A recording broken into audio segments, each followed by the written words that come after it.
Hi everyone, in this video, I will be showing you how to delete Facebook page permanently.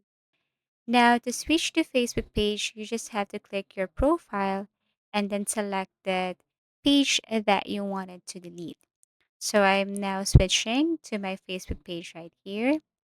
And then what you're going to do next is you have to click again your profile at the top right corner. Scroll down till you see settings and privacy. Tap this one and then click settings. Wait for a couple of seconds as it is processing.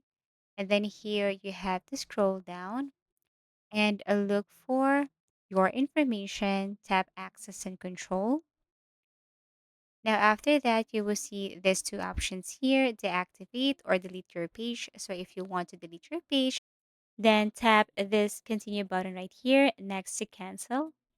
Click this one.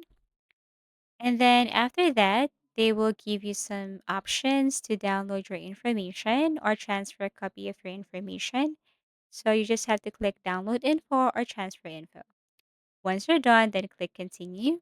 And then you have to enter your password to confirm that this is your page and then click continue.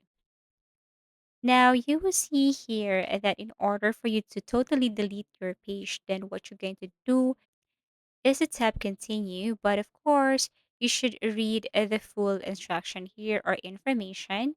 And once you're okay and totally decided to delete your page, then tap continue. So if you have found this video helpful, please do like and subscribe to our channel. If you want to suggest any topic, just feel free to comment down below. See you again in our next video tutorials.